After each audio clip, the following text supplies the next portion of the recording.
झारखंड के प्रमुख पर्व में पहला पर्व आता है। अगर पहला पर्व की बात की जाए तो सरहुल देखते हैं। सरहुल सरहुल पर्व ये क्या होता है? सरहुल पर्व क्या होता है? इसका अन्य नाम की बात की जाए, सरहुल का अन्य नाम की बात की जाए तो एक है खद्दी जिसको बोलते हैं उरांव जनजाति। कौन सी जनजाति बोलते हैं? उरांव जनजाति। उरांव जनजाति खद्दी बोलते हैं सरहुल पर्व को। दूसरा है, सरहुल को बोलता है बा पर्व। बा पर्व बा पर्व कौन सी जनजाति बोलता है? तो संथाल जनजाति। संथाल जनजाति सरहुल को बा पर्व के रूप में मनाते हैं। और तीसरा जो है जकोर। जकोर जकोर कौन सी जनजाति मनाते हैं? तो खड़िया जनजाति। सरहुल को जकोर के नाम से खड़िया जनजाति मनाते हैं, याद रखेंगे। क्या हो गया? सरहुल पर्व पहला स्टार्ट किए हैं। तो सरहुल पर्व का अन्य नाम क्या है? खद्दी। खद्दी कौन सी जनजाति बोलते हैं? उरांव जनजाति। यानी कि सरहुल पर्व को खद्दी के नाम से उरांव जनजाति पुकारते हैं। बा पर्व संथाल जनजाति मनाते हैं। बा पर्व किसको? सरहुल को। किस रूप में? बा पर्व के रूप में। और सरहुल को जकोर के रूप में खड़िया जनजाति मनाते हैं। तो यहाँ तक समझ गए। यह प्राकृतिक से संबंधित त्यौहार है। तो ये किस चीज़ से संबंधित है? तो ये याद रखेंगे, यह प्राकृतिक से संबंधित त्यौहार है। ये प्राकृतिक पर निर्भर है, प्राकृतिक से संबंधित है। यानी प्राकृतिक में जो पाए जाते हैं उसी से संबंधित ये त्यौहार है। जैसे कि पेड़ पौधों से रिलेटेड है, प्राकृतिक से मिलता जुलता ये पर्व है, प्राकृतिक द्वारा लिया गया है। तो यह पर्व कब मनाया जाता है? तो याद रखेंगे, यह पर्व चैत माह में मनाया जाता है। चैत माह में मनाया जाता है। चैत माह के कौन से पक्ष में पूज दिया जाए? तो चैत माह के शुक्ल पक्ष में। चैत माह के शुक्ल पक्ष में तृतीया तिथि को मनाया जाता है। तृतीया जो होता है, तृतीया को मनाया जाता है। तृतीया को मनाया जाता है। कौन सा पर्व? सरहुल पर्व झारखंड में। तो सरहुल पर्व चैत माह के शुक्ल पक्ष के तृतीया को मनाया जाता है। कौन सा पर्व? सरहुल पर्व। इस पर्व में क्या होता है? इस पर्व में साल की वृक्ष का पूजा होता है। इस पर्व में साल की जो वृक्ष होता है, इस पर्व में साल का जो वृक्ष होता है उसी का महत्वपूर्ण भूमिका होता है। यानी इस पर्व में किस वृक्ष का महत्वपूर्ण भूमिका होता है? तो इस पर्व में साल वृक्ष का महत्वपूर्ण भूमिका होता है। महत्वपूर्ण भूमिका होता है। इसका होता है साल का। तो याद रखेंगे, इस पर्व में साल वृक्ष का महत्वपूर्ण भूमिका होता है। कौन सा पर्व में? सरहुल पर्व में। साल वृक्ष में उनके देवता बोंगा निवास करते हैं। आदिवासी ऐसा मानते हैं, यानी संथाल जनजाति में जितने भी आदिवासी आते हैं सब ये मानते हैं, क्या मानते हैं? कि जो साल का वृक्ष होता है उसमें उसका देवता बोंगा निवास करते हैं। किसका देवता? आदिवासी का देवता बोंगा। आदिवासी का देवता जो वो अपने देवता को क्या बोलते हैं? तो वो अपने देवता को बोलते हैं बोंगा। यानी बोंगा निवास करते हैं। बोंगा निवास करते हैं किस वृक्ष में? तो साल के वृक्ष में। कौन से देवता? तो बोंगा देवता निवास करते हैं। यह फूलों का त्यौहार भी है। दूसरा नंबर अगर पूछा जाए सरहुल किस प्रकार का त्यौहार है, ये क्वेश्चन पूछा जाता है, तो फूलों का त्यौहार है। किसका त्यौहार है? फूलों का त्यौहार है। याद रखेंगे, फूलों का त्यौहार है। तो पूछा जाए कि सरहुल किस प्रकार का त्यौहार है, तो इसको याद रखेंगे, ये फूलों का त्यौहार है। सरहुल एक प्रमुख पर्व है जो आदिवासियों का है। और सरहुल जो आदिवासी लोग होते हैं वो अन्य तरह से मनाते हैं, 3 तरह से मनाते हैं, ये पता है। खद्दी, बापर और जकोर के रूप में सरहुल को मनाते हैं। ये प्राकृतिक से संबंधित त्योहार है। यानी यह चैत माह के शुक्ल पक्ष की तृतीया को मनाया जाता है। इस पर्व में साल वृक्ष का महत्वपूर्ण भूमिका होता है। आदिवासी का देवता बोंगा निवास करते हैं। आदिवासी लोग यह मानते हैं कि साल के वृक्ष में हमारे जो देवता हैं वो बोंगा निवास करते हैं। यह फूलों का त्यौहार है। यह पर्व बसंत मौसम में मनाया जाता है। आपसे पूछ लिया जाए कि यह पर्व किस मौसम में मनाया जाता है, तो यह पर्व बसंत मौसम में मनाया जाता है। बसंत मौसम में मनाया जाता है,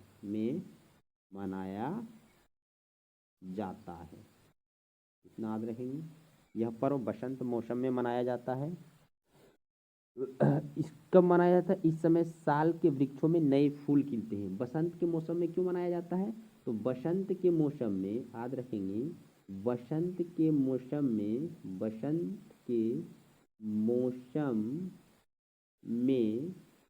नए फूल आते हैं। इसमें नए फूल आते हैं, साल के वृक्ष में नए फूल खिलते हैं, उसी समय मनाया जाता है, इसलिए बसंत के मौसम में मनाया जाता है। तो इस सरहुल पर्व में क्या होता है? पहला दिन क्या होता है, याद रखेंगे, बहुत बढ़िया है। पहला दिन क्या होता है? पहला दिन इस पर्व में मछली का अभिषेक किया जाता है। पहला दिन किसका अभिषेक किया जाता है? तो याद रखेंगे, पहला दिन मछली का अभिषेक होता है। पहला दिन मछली का अभिषेक होता है। सरहुल पर्व में पहला दिन मछली का अभिषेक होता है, और जिसका क्या होता है, ये जो मछली का जो अभिषेक होता है उसका जो जल होता है वो जल सभी के घरों में छिड़का जाता है। तो वो जल क्या होता है? जल सभी के घरों में छिड़का जाता है। सभी के घरों में छिड़का जाता है मतलब छीटा जाता है।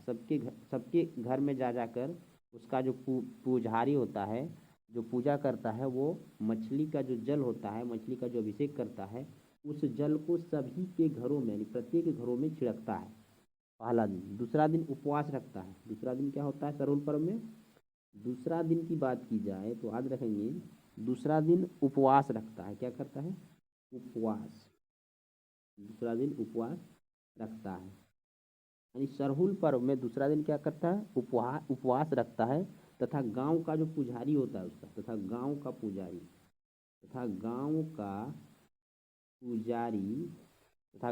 पुजारी जो होता है वो क्या करते हैं? गांव का पुजारी घर की छत पर साल के फूल रखता है। यानी दूसरे दिन उपवास रखता है। कौन?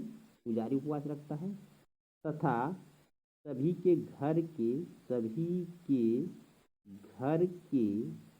ऊपर क्या करता है? सभी के घर के ऊपर में साल का फूल रखता है। साल का फूल। किसका फूल? साल का फूल। साल का मतलब होता है सखुआ का फूल। साल का फूल रखता है दूसरा दिन सरहुल पर्व में। सरहुल पर्व में दूसरा दिन क्या करता है? साल का फूल प्रत्येक घर में रखता है जब उपवास करता है दूसरा दिन। पहला दिन क्या होता है? मछली का अभिषेक होता है, और उस अभिषेक का जो जल होता है सभी के घरों में छिड़का जाता है पुजारी के द्वारा। और दूसरा दिन उपवास रखता है, तथा गांव का पुजारी जो होता है सभी के घर में जा जाकर उसके ऊपर में साल का फूल रखता है। ठीक। तो और तीसरा दिन की बात की जाए, तीसरा दिन क्या करता है? तो तीसरा दिन की बात की जाए सरहुल पर्व में, तो तीसरा दिन पाहन जो होता है, पाहन का मतलब होता है पुरोहित। पाहन का मतलब क्या होता है? पुरोहित। यानी तीसरा दिन पाहन पुरोहित द्वारा उसका एक सरना स्थान होता है जहाँ देवता होता है। सरना स्थान जिसको बोलते हैं पूजा स्थल, याद रखेंगे। सरना को पूजा स्थल बोलता है आदिवासी लोग। सरना स्थान क्या बोलता है? पूजा स्थल। वहाँ पर क्या करता है? पूजा स्थल पर सरई के फूल, सरई मतलब सखुआ का फूल, सरई का फूल, सखुए का कुंज, और सखुआ का कुंज होता है। सखुआ का कुंज, सराई का फूल, सखुआ का कुंज, और क्या करता है उसमें, सखुआ का कुंज की पूजा की जाती है। सखुआ की कुंज की जो होती है क्या होती है कि पूजा की जाती है। पूजा, कुंज मतलब होता है डार, पूजा की जाती है। फूल और उसके डाल जो होता है छोटा सा काट कर लाता है, उसी का क्या किया जाता है, उसी का पूजा किया जाता है। और पूजा की जाती है तथा पाहन उपवास रखता है। तथा पाहन जो होता है क्या करता है, पाहन उपवास रखता है, उपवास रखता है। पाहन क्या करता है, सरहुल के तीसरा दिन भी उपवास रखता है। और सरना स्थल पूजा स्थल को बोला जाता है। साथ ही मुर्गी की खिचड़ी बनाई जाती है। साथ में किसकी खिचड़ी बनाई जाती है, साथ में मुर्गी की खिचड़ी बनाई जाती है तीसरा दिन। मुर्गी की खिचड़ी बनाई जाती है। यानी सरहुल के तीसरे दिन सरना स्थल यानी पूजा स्थल में पूजा किया जाता है पाहन यानी पुरोहित के द्वारा। और सरई के फूल और सखुआ का कुंज की पूजा की जाती है तथा पाहन उपवास रखता है।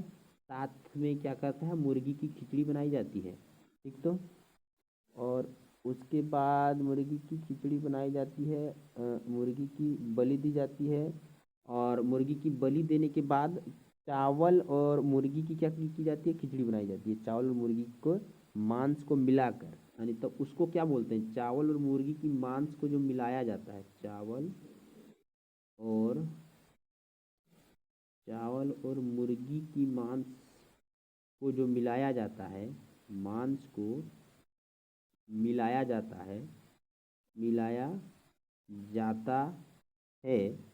जब इस चावल और मुर्गी की मांस को जो मिलाया जाता है उसको सुंडी कहते हैं। उसको संथाल लोग क्या कहते हैं, सुंडी कहते हैं। क्या कहते हैं, सुंडी कहते हैं। याद रखेंगे, चावल और मुर्गी के मीट को जो बनाया जाता है उसे सुंडी कहते हैं। और चौथा दिन की बात की जाए, क्या होता है चौथा दिन, चौथा दिन क्या होता है, गिड़ीवा नामक स्थान पर सरहुल फूल का विसर्जन किया जाता है। यानी जब पूजा समाप्त हो गया तो उसमें जो फूल प्रसाद जो बचा हुआ उसका विसर्जन भी करना है। तो कहाँ विसर्जन किया जाता है, गिड़ीवा, गिड़ीवा, गिड़ीवा नामक स्थान पर, गिड़ीवा नामक स्थान पर विसर्जन किया जाता है। क्या किया जाता है, विसर्जन किया जाता है, किया जाता है, यानी विसर्जन किया जाता है। एक परंपरा के आधार पर इस पर्व के दौरान गांव का पुजारी मिट्टी के 3 पात्र लेता है। यानी इसमें बोला जाता है कि सरहुल के दिन गांव के जो पुजारी होते हैं, जो पूजा करने वाले होते हैं, वो 3 पात्र लेते हैं। क्या लेते हैं, 3 पात्र, मिट्टी के बर्तन को लेते हैं। 3 मिट्टी के बर्तन लेते हैं, जैसे घेला टाइप का होता है।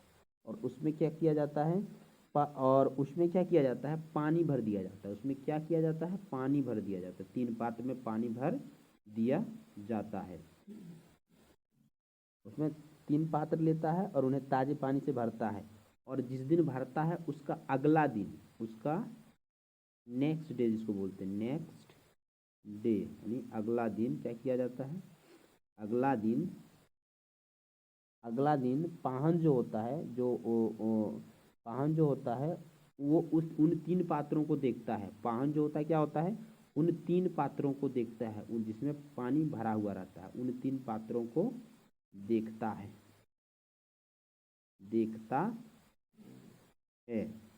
और उन 3 पात्रों को देखता है तो वह क्या करता है, देखने के बाद अगर पात्र में, अगर वो घेला में पानी घट गया तो अकाल की भविष्यवाणी करता है। मतलब इस साल पानी नहीं पड़ेगा। अकाल की भविष्यवाणी कब करता है, जब उस पात्र में पानी घट जाता है तो क्या होता है, अकाल की भविष्यवाणी।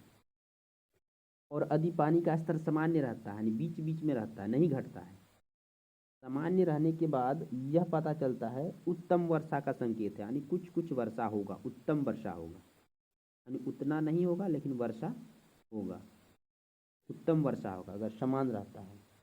सरहुल की पूजा के दौरान ग्रामीण द्वारा सरना पूजा स्थल को घेरा जाता है। यानी सरहुल की पूजा जब होता है, सरहुल सरहुल की पूजा के दौरान,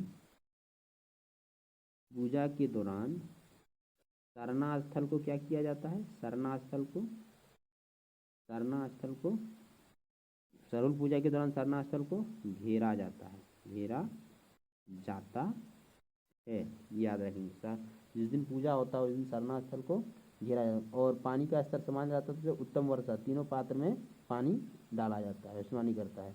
अगर पानी अधिक हो गया तो अधिक वर्षा होने की संभावना होती है, ये माना जाता है। तो एक बार रिवीजन कर लेंगे यहाँ से सरहुल पर्व को। सरहुल पर्व को देखेंगे, झारखंड के प्रमुख सरहुल पर्व के बारे में जान लेते हैं। सरहुल का अन्य नाम क्या क्या है?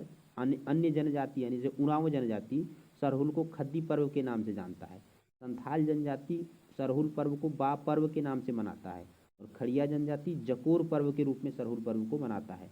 यह प्राकृतिक से संबंधित पर्व है। क्यों है प्राकृतिक से संबंधित? क्योंकि ये पेड़ पौधों से रिलेटेड है, पेड़ पौधों से रिलेटेड पर्व है, इसलिए इसे प्राकृतिक पर्व के रूप में मनाया जाता है। यह पर्व चैत माह के शुक्ल पक्ष की तृतीया को मनाया जाता है। इस पर्व में साल वृक्ष का महत्वपूर्ण भूमिका होता है, यानी सखुआ के वृक्ष का महत्वपूर्ण भूमिका होता है। आदिवासी लोग यह मानते हैं कि इसमें उनका देवता बोंगा निवास करते हैं। यह फूलों का त्यौहार है, याद रखेंगे। पूछा जाता है कि सरहुल किस प्रकार का त्यौहार है, तो ये फूलों का त्यौहार। फूलों का त्यौहार कौन है? तो सरहुल है। यह पर्व बसंत मौसम में मनाया जाता है, जब नए फूल खिलते हैं सखुआ के वृक्ष में, याद रखेंगे। यह पर्व बसंत मौसम में मनाया जाता है, जब सखुआ के वृक्ष में फूल खिलते हैं। बसंत के मौसम में नए फूल आते हैं, इसलिए उसी समय सरहुल पर्व मनाया जाता है। और इस पर्व में क्या होता है कि पहला दिन मछली का अभिषेक होता है और मछली का अभिषेक जो होता है उसका जल जो होता है ग्रामीण के सभी घरों में छिड़का जाता है, ठीक। तो और दूसरा दिन की बात की जाए तो उपवास रखता है पाहन जो होता है उसका पुजारी तथा गांव का पुजारी तथा सभी के घर के ऊपर साल का फूल रखता है। दूसरा दिन साल यानी सखुआ का जो वृक्ष होता है उसका जो फूल होता है वह फूल सभी के घरों में रखता है आदिवासी जो होते हैं पाहन।